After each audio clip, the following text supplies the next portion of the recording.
Hello everyone, welcome to exam mentor. Friends, कैसे हैं आप लोग? आशा करती हूँ आप सभी बहुत अच्छे होंगे और बहुत ही बेहतर तरीके से अपनी तैयारियां कर रहे होंगे। फ्रेंड्स, हम पढ़ रहे थे रीजनिंग में कोडिंग डिकोडिंग, और कोडिंग डिकोडिंग में अभी तक हमने इतना ही जाना है कि कोडिंग डिकोडिंग कहते किसे हैं, है ना। कि मतलब कौन सा, जैसे मैंने आपको बताया था कि किसी अर्थविहीन शब्द को अर्थपूर्ण शब्द बनाना या किसी अर्थपूर्ण शब्द को अर्थविहीन शब्द बनाना, है ना। यही हमारा कोडिंग डिकोडिंग होता है।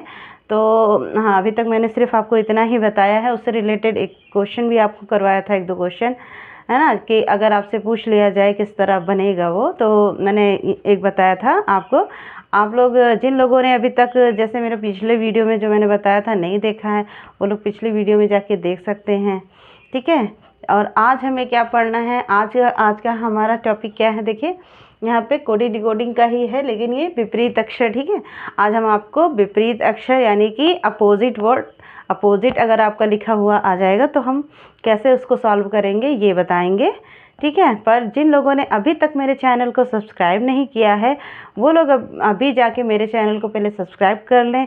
और जिन लोगों ने सब्सक्राइब कर लिया है उन लोगों को बहुत बहुत धन्यवाद, ठीक है। बाकी जिन लोगों ने नहीं किया है वो लोग भी कर लें। और आज की क्लास शुरू करते हैं फिर हम, ठीक है। देखते हैं क्या करना है आज हमें। देखिए हमारा आज का क्लास क्या है, विपरीत अक्षर। हमें विपरीत अक्षर पढ़ना है कोडिंग डिकोडिंग में, है ना। इसमें क्या होता है ना कि जैसे A to Z आपको दिया ही होता है। ए का आपसे विपरीत यानी कि उसका अपोजिट पूछ लेता है, बी का विपरीत बी का अपोजिट पूछ लेगा, यानी किसी का भी आपसे अपोजिट पूछ लेता है, ठीक है। मैंने आपको खैर फर्स्ट क्लास में ही बताया था कि अगर आपको अपोजिट निकालना होता है तो क्या करना होता है। लेकिन आज मैं आपको एक ट्रिक बताऊंगी जिससे आपको जुबानी हमेशा याद रहेगा। आप एक बार इस ट्रिक को याद कर लेंगे ना तो आपको हमेशा ज़िंदगी भर के लिए याद हो जाएगा। तो देख लेते हैं कैसे करना है हमें। सबसे पहले मैं आपको ना दो ट्रिक बताऊंगी। दो ट्रिक में आपको जो भी सही लगे वो आप कर लीजिए, ठीक। देखिए जैसे कि ये पहला है हमारा पहला ट्रिक। पहला ट्रिक क्या, आप देखिए इसको, ये वाला करने के लिए आपको लिखना पड़ेगा हमेशा। अगर आप ऐसा करना चाहोगे तो आपको लिखना पड़ेगा, है ना। लेकिन जो मैंने ये ट्रिक बताया है इसको आप जुबानी याद कर सकते हैं, हमेशा के लिए आपका तैयार हो जाएगा। कहीं से भी कोई भी कुछ भी पूछ लेगा तो आप तुरंत बताओगे। आपसे अगर कोई पूछ लिया कि x का अपोजिट क्या होगा या p का अपोजिट क्या हुआ, है ना, कुछ भी कहीं से भी पूछ ले, आपको बीच से पूछ ले या आगे से पूछ ले, किनारे से, कहीं से भी पूछ ले आपसे, है ना, तो आप तुरंत बता लेंगे। तो देखिए सबसे पहले देखिए क्या किया है मैंने, यहाँ A to Z मैंने लिखा है, पर किस फॉर्म में, देखिए A से लेकर A B C D E F G H I J K L और M, है ना। M तक हमने ऐसे लिख दिया। ये M तक लिखने के लिए कितने कितने अक्षर आपके हुए, M में कितने आ गए, लगभग 13, है ना। 13 अक्षर, 13 आपका ये अल्फ़ाबेट लिखा हुआ है ना। A से लेकर M तक ये 13 अल्फ़ाबेट आपका लिखा है। फिर मैंने क्या किया ना, उसको घुमा दिया है। जैसे कि M के नीचे से मैंने शुरू कर दिया है अपोजिट डायरेक्शन में, ठीक। और इसमें N O P Q R S T U V W X Y Z लिख दिया है, ठीक है। जिससे क्या होगा ना कि ये आपका अपोजिट एकदम तैयार है। अगर कोई आपसे पूछे कि M का अपोजिट क्या होगा, आप तुरंत बताएंगे कि N होगा, है ना। अगर आपके पास ये चार्ट आप ऐसे बना लेते हो तो आप ये मतलब तुरंत आप बता लोगे। फिर G का अपोजिट पूछे आप बताओगे T, C का पूछे X, है ना, H का पूछे S। इस तरह आपका अपोजिट तुरंत आपका पता चल जाएगा।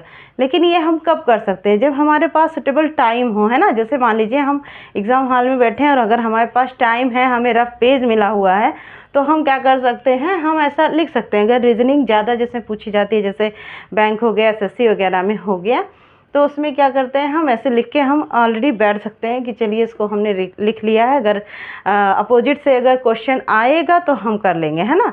पर इसमें ये होता है ना कि अगर अपोजिट से क्वेश्चन आपका फंसा तो आप मतलब कर लोगे, नहीं फंसा तो फिर ये समझो आपका वेस्ट ही हो गया।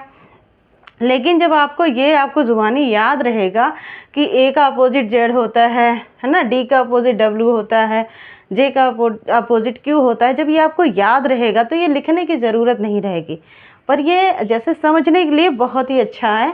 आप इसको आराम से लिख सकते हैं, आप इसको याद भी कर सकते हैं, इस तरह आप याद भी कर सकते हैं तुरंत तुरंत, है ना। तो ऐसे आप देख लीजिएगा, बाकी मैं आपको समझा दे रही हूँ। ये एक अपोजिट हो गया है ना। और उसके बाद हम क्या करते हैं, ये देखते हैं, ये देख लीजिए कि इसका और इसका, ठीक है, ये m आपका कितने पे 13 पे होता है और ये 14 पे n है ना। इनका क्या होगा, हमेशा ऐड जो होगा वो 27 आएगा। ठीक, ये मैंने आपको पहले ही क्लास में बताया था कि अगर ये 13 और ये 14 हमने ऐड कर दिया तो हमारा 27 आ जाएगा, है ना। उसी तरह देखिए l आपका ये कितने पे होता है 12 पे, o कितने पे होता है 15 पर, है ना। तो ये 12 और 15 अगर हम ऐड करेंगे तो हमारा कितना आ जाएगा 27। ठीक, तो ये हो गया। ये तो आपको ये पता होना चाहिए कि जब अपोजिट करेंगे तो 27 आएगा। मतलब अगर कभी हम कंफ्यूज हो रहे हैं तो हम देख सकते हैं कि हम इन दोनों का ऐड 27 आ रहा है या नहीं। ठीक, और बाकी ये देखिए आप यहाँ पे ट्रिक लिखा हुआ है, जैसे A to Z, A का अपोजिट अगर पूछा जाए तो Z आप ऐसे याद रख सकते हो A to Z, है ना। BY से बाई लिखा हुआ है BY, तो B का अपोजिट Y हो गया। यहाँ पे क्रैक्स लिखा है, क्रैक्स, है ना, क्रैक्स CRAX लिख दिया है, तो X देखिए मैंने बड़े से कर दिया है। ठीक, क्योंकि ये C का अपोजिट क्या हो जाएगा X हो जाएगा। इसी तरह यहाँ पे ड्यू लिखा हुआ है, D का अपोजिट क्या हो जाएगा W हो जाएगा।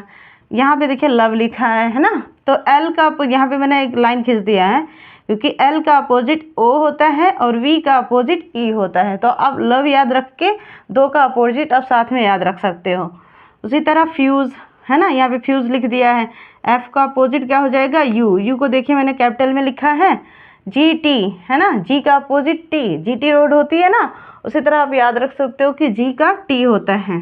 उसी तरह यहाँ पे हाई स्कूल आप याद रख सकते हैं। यहाँ पे इंडियन रेलवे, है ना, I का R हो गया। यहाँ जम्मू एंड कश्मीर होता है ना, लेकिन आप कश्मीर को K की जगह Q से लिखिए, ठीक है, Q से याद रखिए, जम्मू एंड कश्मीर या JNQ याद रख लीजिए बस, ठीक है। उसी तरह ये कानपुर, हाँ, तो K का हो गया P, कैपिटल से लिख दिया है ना। यहाँ पे मैन याद रख लीजिए, M से M का अपोजिट N हो जाएगा। ठीक, तो ये हो गया कुछ अपोजिट वाले। इससे रिलेटेड बहुत सारे क्वेश्चन पूछे जाते हैं। क्वेश्चन मैं आपको नेक्स्ट वीडियो में करवाऊंगी, ठीक है। तब तक के लिए आप लोग इसको याद कर लीजिए, बहुत ही अच्छा रहेगा आपके लिए। मतलब अगर आप पेपर दे रहे हो भविष्य में कभी भी, है ना, रीजनिंग का क्वेश्चन अगर आ जा रहा है इस तरह का, तो आपके लिए बहुत ही बेनिफिशियल होगा। ठीक, तो फिर ठीक है, बस अब इतना आज के लिए क्लास में बस इतना ही। नेक्स्ट क्लास में मैं आपको इससे रिलेटेड क्वेश्चन भी सॉल्व करा दूंगी, ठीक है। तब तक के लिए thanks for watching, bye and take care.